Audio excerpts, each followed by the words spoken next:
नमस्कार, मैं हूं सौरभ और आप देखना शुरू कर चुके हैं एआर न्यूज हरदा का इवनिंग बुलेटिन, जहां हम बात करेंगे बीते 24 घंटों में हुई हरदा की कुछ महत्वपूर्ण हलचलों के बारे में।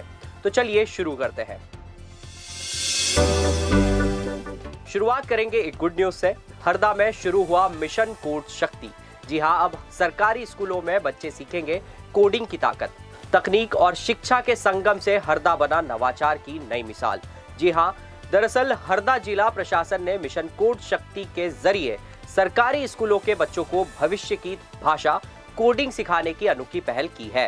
कोड योगी फाउंडेशन के सहयोग से शुरू इस कार्यक्रम का उद्देश्य कक्षा 9वीं से 12वीं तक के विद्यार्थियों को तकनीकी ज्ञान, रचनात्मक सोच और समस्या समाधान की कला सिखाना है। बुधवार को उत्कृष्ट विद्यालय हरदा में कलेक्टर सिद्धार्थ जैन ने कोडिंग प्रशिक्षण के विभिन्न चरण पूरे करने वाले 17 विद्यार्थियों को प्रमाण पत्र वितरित किए हैं। इस मौके पर जिला शिक्षा अधिकारी डीएस रघुवंशी, परियोजना समन्वयक बलवंत पटेल और विद्यालय के प्राचार्य जेपी यादव मौजूद रहे। कलेक्टर ने कहा कि कोडिंग सिर्फ कंप्यूटर नहीं बल्कि सोचने का तरीका है। उन्होंने विद्यार्थियों से इसे अपनी दिनचर्या का हिस्सा बनाने की अपील की है। मिशन कोड शक्ति के तहत अब तक 2500 से अधिक विद्यार्थियों ने पंजीकरण कराया है, जो वेबसाइट डिजाइनिंग और प्रोग्रामिंग जैसी तकनीकें सीख रहे हैं। हरदा का यह प्रयास साबित करता है कि अगर सोच नहीं हो तो सरकारी स्कूलों के बच्चे भी भविष्य के टेक इनोवेटर बन सकते हैं। बेसिकली हम लोगों ने हरदा कोड शक्ति अभियान स्टार्ट किया है, जिसमें हम लोग कोडिंग के basics, intermediate and even advance stages तक बच्चों को सिखा रहे हैं। वेबसाइट डेवलपमेंट, लैंग्वेजेस एक्सेट्रा, जो भी चीज़ें प्रेजेंट मार्केट की डिमांड है, बच्चों को सिखा रहे हैं। अभी तक इसमें हमारे 2500 बच्चे एनरोल कर चुके हैं और उसमें से मोर देन 80% जो बच्चे हैं वो एक्टिवली एंगेज्ड हैं। एक्टिवली एंगेज्ड का मतलब ये है कि हम पोर्टल पर उनकी प्रोग्रेस देख सकते हैं, जो बच्चे काम कर रहे हैं। तो 80% बच्चे, मतलब 2000 के आसपास के बच्चे डेली बेसिस पे उस पर काम कर रहे हैं और सीख रहे हैं। और यहाँ पर यह चीज़ बहुत उल्लेखनीय है कि यह कोई बच्चों पे किसी भी तरह का दबाव या उनको प्रेशर नहीं दे रही है, सब वो खुद से कर रहे हैं। हमने हर स्कूल में कुछ नूडल्स रखे हैं और नूडल्स का काम सिर्फ उनका मनोबल बढ़ाना है और कुछ भी नहीं है, और बच्चे स्वयं करें। बहुत अच्छा पैकेज है, मैं चाहूँगा कि और बच्चे भी इसमें एनरोल करें और इसका फ़ायदा लें। Free of cost? ये कम्प्लीटली फ्री ऑफ कॉस्ट है। बच्चे को कोई भी पैसा नहीं लगेगा। बच्चे को बस 10 मिनट के लिए स्मार्टफोन चाहिए, not even more than 10 minutes. 10 minute के लिए पूरे दिन में उसको स्मार्टफोन चाहिए ताकि वो प्लेटफॉर्म पर इसकी प्रैक्टिस कर सके। कुछ एज भी इसकी रखी गई? इसकी कोई एज नहीं रखी गई है। It's a life skill. In fact कोई वयस्क होकर भी सीख सकता है, बच्चा भी सीख सकता है। अभी हमने बच्चों के लिए ये चीज़ एनरोल आउट करी है। बच्चों को भी सर आज सम्मानित किया? हाँ, हमने जो टॉप 17 बच्चे हैं जिले के, जो सबसे हाईएस्ट लेवल्स पे गए हैं। बेसिकली इसमें बहुत सारे लेवल्स होते हैं, आप कितने एडवांस हो रहे हो। तो जो टॉप 17 सबसे हाईएस्ट लेवल्स पे गए हैं, हमने उन बच्चों को बुलाया, उनके नोडल्स और उन बच्चों को सम्मानित किया। कोडिंग के लिए सर कौन से बच्चे हैं जो शामिल हो सकते हैं? मैंने आपको बताया कि सारे बच्चे कर सकते हैं। इसमें आपको कोई बैकग्राउंड की कोई ज़रूरत नहीं है, आपको कोडिंग के बैकग्राउंड की कोई ज़रूरत नहीं है, कंप्यूटर्स के बैकग्राउंड की कोई ज़रूरत नहीं है। एनीथिंग, एनीवन, कोई भी इसमें आ सकता है और इसमें शामिल हो सकता है। तो सेंटर वगैरह से बनाया है? इसमें सेंटर की जरूरत नहीं। जैसे मैंने बताया कि आपको सिर्फ स्मार्टफोन चाहिए 10 मिनट के लिए, आप घर बैठ के भी कर सकते हो। आपको स्कूल टाइम में नहीं करना, रात में करना, रात में भी कर सकते हो।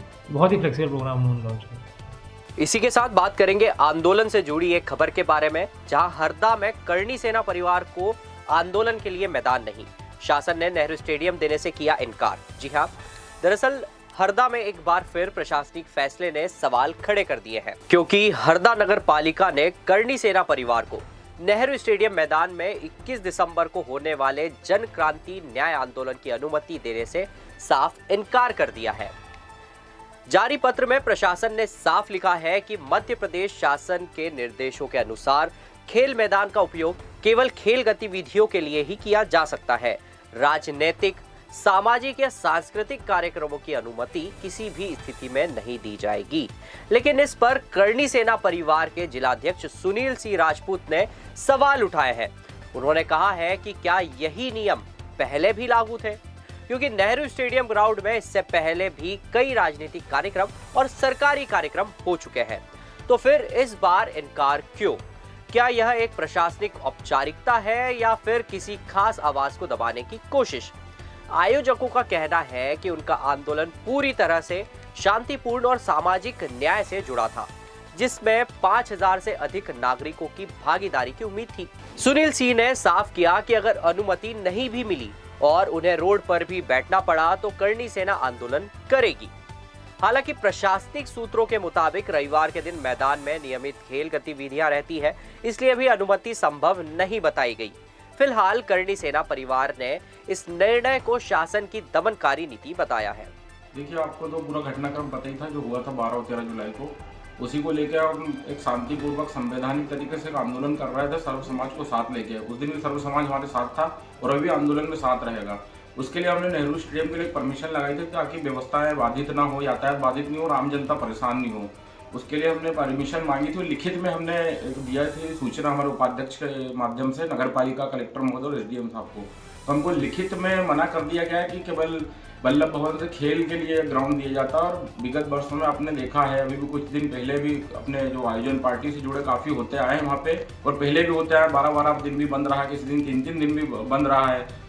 तो ये तो सरकार की नीति हमें समझ में नहीं आई कि जब हम शांतिपूर्वक आंदोलन कर रहे हैं तो परमिशन क्यों नहीं दे रहे। पर आंदोलन तो होके रहेगा, हम फिर परमिशन लेंगे, नहीं तो हम कोर्ट का रास्ता भी अपनाएंगे। ऐसा नहीं है, वहाँ पे कार्यक्रम आपने पिछले उसमें चुनाव में भी देखा होगा कि वहाँ पे कार्यक्रम हुए थे, 3 दिन स्टेडियम बंद था। अभी भी कुछ कार्यक्रम हुए थे। हम किसी की आलोचना और निंदा नहीं करना चाहते, पर आप भी हरदा की हैं, न्यूज़ के माध्यम से आपने भी देखा होगा काफ़ी कार्यक्रम हुए, मेरे पास उसकी लिस्ट भी रखी हुई है। और हम आरटीआई भी एक लगाएंगे नगर पालिका में कि भाई वल्लभ भवन ने कब से आदेश दिया है और पिछले 6 महीने में या 1 साल में आपने किन किन लोगों को ये ग्राउंड उपयोग के लिए दिया। और मैं खुद खिलाड़ी, मैं खुद रनिंग करने जाता हूँ प्रतिदिन। हमारा जिस दिन कार्यक्रम रहेगा, हम नहीं चाहते हमारे खिलाड़ियों की जो प्रैक्टिस है वो खराब है, तो वो सुबह 9 बजे तक अपनी प्रैक्टिस भी कर सकते हैं और हम 10 बजे हमारा जब तक आंदोलन चलेगा उसके बाद हम 1 दिन के लिए स्टेडियम चाहते हैं। अगर उसका कुछ शुल्क है तो हम उसका शुल्क भी देंगे, पर हमको साफ मना कर दिया गया है। जबकि अपने नेताओं के या पार्टी के आयोजन होते हैं तो दिन भर पूरा बंद रहता है, खिलाड़ियों को घुसने भी नहीं दिया जाता है वहाँ पे। तो जिस तरीके से करणी सेना परिवार को आंदोलन के लिए जगह नहीं मिल रही है, तो क्या आपको लगता है कि ये किसी तरीके की दमनकारी नीति है सरकार की कि आंदोलन को दबाने की कोशिश की जा रही है? देखिए, इससे पहले ही मुझे शस्त्र का नोटिस दिया गया है। मुझे अपने कलेक्टर महोदय और एसपी महोदय के माध्यम से मिला, जबकि शस्त्र आपने जारी करा और ऐसा कोई भी केस मेरे ऊपर नहीं जिसमें मैंने शस्त्र का दुरुपयोग किया है। यहाँ नेता और उससे काफ़ी जुड़े जो लोग हैं जिनके ऊपर 12 से 15 केस है, क्या महोदय जी ने उनको भी नोटिस दिया है? तो ये आंदोलन को दबाने के लिए नए नए नोटिस जारी किए जा रहे हैं और इस प्रकार की दमनकारी नीति की जा रही है। आम जनता, आम पब्लिक, क्योंकि यहाँ सर्व समाज को लाठी पड़ी थी, तो ये दमनकारी नीति तो समझ में आ रही है कि सरकार ये आंदोलन का दबाना चाह रही है। अभी रतलाम में भी कुछ घेराव है आम जनता को लेकर, तो वहाँ भी बैरिकेडिंग कर दी गई है पहले ही और लोगों को नोटिस दिए जा रहे हैं। वहाँ सर्व समाज की मांगे हैं कुछ प्रमुख, वहाँ भी दमनकारी नीति अपना रही है सरकार और यहाँ भी दमनकारी नीति अपना रही है। क्योंकि एक शांतिपूर्वक हम आंदोलन करेंगे, सर्व समाज को लेकर हमारा आंदोलन कोई उग्र नहीं है। जो अत्याचार अनाचार हुआ था उसके खिलाफ हमारा आंदोलन है और हमारी सभी मांगे सर्व समाज को लेके, किसानों को लेके भी, गौ माता को लेके भी, सब मांगे हमारी जो मांगे हैं उनको लेके हमारा कोई आंदोलन उग्र भी नहीं है, ना कोई हम लठ लेके आ रहे हैं या हथियार लेके आ रहे हैं। शांतिपूर्वक आंदोलन करने का सभी को हक है और सरकार इसे दबाना चाहती है। यूं तो किसान मध्य प्रदेश की रीढ़ की हड्डी है, लेकिन फिर एक बार लूट का शिकार हुआ है। जी हां, दरअसल हरदा मंडी में फिर किसान से लूट हुई है। करीब 26 क्विंटल चना बेचने आया किसान 6,900 रुपए से ठगा गया।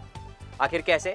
कांग्रेस अध्यक्ष मोहन साई ने इसके खिलाफ आवाज भी उठाई है। दरअसल गोंदागांव कला के किसान दीपक राजपूत ने 29 अक्टूबर को हरदा मंडी में 26 क्विंटल चना बेचा था, जिसकी कीमत करीब 1,52,000 रुपए बनी।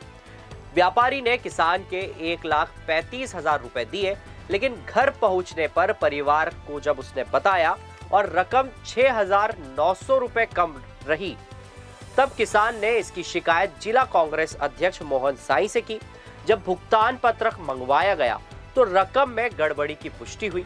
मोहन साई किसान को साथ लेकर मंडी सचिव के पास पहुंचे, शिकायत दर्ज कराई। जैसे ही नोटिस जारी हुआ, व्यापारी ने किसान को फोन लगाकर कहा, हमसे गलती हो गई, पैसे ले जाओ। दरअसल इस मामले में करीब 6,900 रुपए उस किसान से हेमाली यानी कि लेबर चार्ज के रूप में वसूला गया।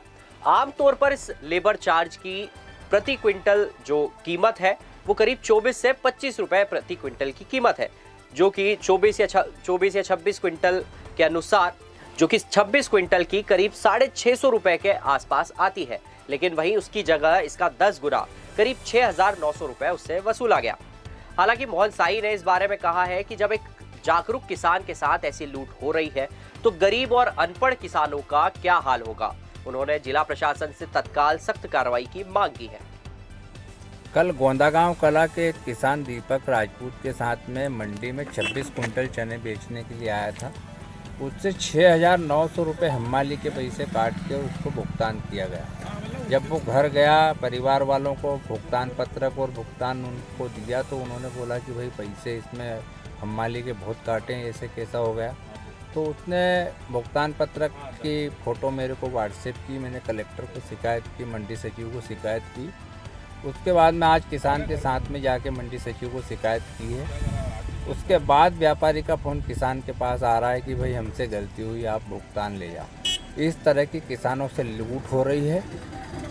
जब पढ़े लिखे किसानों के साथ में ऐसी लूट हो रही है तो जो गरीब किसान आ रहा है, जो बगैर पढ़े लिखे किसान है, उसके साथ में कितनी लूट हो रही है। इसकी हमने शिकायत की, इसकी जांच होना चाहिए और संबंधित व्यापारी पर कार्रवाई होना चाहिए, उसका लाइसेंस सस्पेंड किया जाना चाहिए। पहले भी प्लेट काटों में बड़ी लूट हुई थी, एक ट्राली पे 3 से 5 कुंटल तक की लूट किसानों के साथ हुई थी। उसकी भी कई बार हमने शिकायत की थी, लेकिन मंडी प्रशासन और जिला प्रशासन की साठगांठ से ये पूरी लूट चल रही है। इसको हम लूट किसानों के साथ नहीं होने देंगे, हम लड़ेंगे और किसानों की लड़ाई में जीतेंगे। अब बात करेंगे हरदा में हुए डीजे विवाद की, जहां हुआ पुतला दहन। एक और रोजगार की पुकार है तो दूसरी ओर शोर से राहत की मांग। दरअसल हरदा में डीजे की आवाज पर प्रतिबंध की मांग को लेकर विवाद गहराता जा रहा है। गुरुवार को जिले भर के डीजे संचालकों ने घंटाघर चौराहे पर विरोध प्रदर्शन करते हुए पुतला दहन किया है। डीजे संचालकों का कहना है कि यह उनका रोजगार है, अपराध नहीं। वे मेहनत से टैक्स भरते हैं और शादी ब्याह जैसे सामाजिक आयोजनों में अपनी सेवा देकर रोजी रोटी कमाते हैं। उनका आरोप है कि कुछ लोगों के दबाव में उनके व्यवसाय को बंद कराने की कोशिश की जा रही है। उन्होंने कलेक्टर से मांग की है कि विधायक प्रतिनिधि संजय जैन के आवेदन को खारिज किया जाए। वहीं दूसरी ओर विधायक प्रतिनिधि संजय जैन है, जिन्होंने बीते दिनों हरदा कलेक्टर को पत्र प्रेषित कर डीजे को निश्चित डेसिबल से अधिक पर न चलाने एवं उल्लंघन करने वालों पर कार्रवाई करने की मांग की थी। उनका कहना है कि उनका उद्देश्य किसी का रोजगार छीनना नहीं, बल्कि आम नागरिकों को ध्वनि प्रदूषण से राहत दिलाना है। उन्होंने कहा कि डीजे संचालकों को सिर्फ निर्धारित डेसिबल सीमा में काम करना चाहिए, ताकि लोगों की नींद, अस्पतालों और धार्मिक स्थलों की शांति भंग न हो। अब देखना होगा कि प्रशासन इस मामले में क्या रुख अपनाता है, क्योंकि फिलहाल हरदा में शोर पर सियासी और सामाजिक बहस दोनों तेज है। जैन विधायक प्रतिनिधि है, जो दोगले जी का प्रतिनिधि है, उसने डीजे एसोसिएशन के खिलाफ डीजे बंद करवाने के लिए कलेक्टर साहब को ज्ञापन दिया है, जो कि हमारा रोजगार छीनने का प्रयास किया गया उसके द्वारा। अगर हमारा रोजगार हमें रोजगार नहीं दे सकते तो रोजगार छीनने का भी उनको कोई अधिकार नहीं। डीजे से किसी को कोई नुकसान नहीं होता है और दारू, गांजा, ये सभी नशेला पदार्थ बिक रहा है, उससे उसको कोई तकलीफ नहीं हो रही है। हमारा रोजगार छीन रहा है। लगभग 200-250 लोग सिर्फ डीजे साउंड सिस्टम का काम करके अपना घर परिवार चलाते हैं। वो हमारा रोजगार छीनने का प्रयास किया गया। अगर हमारे रोजगार पे कोई बात आएगी तो हम बड़ा आंदोलन करेंगे। इसी के साथ हरदा पुलिस ने बुधवार को एक बड़ी कार्रवाई की है, जहां हाईवे पर नाकाबंदी में पकड़ी गई 6.88 लाख की एमडी ड्रग्स। साथ ही 3 आरोपी भी गिरफ्तार किए गए हैं। दरअसल हरदा जिले की हंडिया थाना पुलिस ने नशे के खिलाफ बड़ी कार्रवाई करते हुए पुलिस ने हरदा इंदौर हाईवे पर नाकाबंदी की। इस दौरान 3 युवकों को अवैध एमडी ड्रग्स के साथ गिरफ्तार किया गया। आरोपियों के पास से 35 ग्राम एमडी ड्रग्स, 3 मोबाइल फोन, नकदी और 1 कार जब्त की गई है, जिसकी कुल कीमत करीब 6,88,000 रुपए बताई जा रही है। थाना प्रभारी आरपी कवरेती के मुताबिक पुलिस को सूचना मिली थी कि एक सफेद हुंडई i20 कार में 3 युवक खातेगांव से रिजगांव की ओर जा रहे हैं और उनके पास नशीला पदार्थ है। सूचना के आधार पर ग्राम बागरूल के पास हाईवे पर नाकाबंदी की गई, जहां पुलिस ने कार को रोककर तलाशी ली और ड्रग्स बरामद की। गिरफ्तार आरोपियों की पहचान सोनू सेन, नरेंद्र जाट और महेंद्र जाट के रूप में हुई है, जो तीनों आरोपी रिजगांव के रहने वाले हैं। पुलिस ने इनके खिलाफ एनडीपीएस एक्ट की धारा 8/82 के तहत मामला दर्ज किया है और अब यह पता लगाने में जुटी है कि यह एमडी ड्रग्स कहां से लाई गई थी और कहां सप्लाई की जानी थी।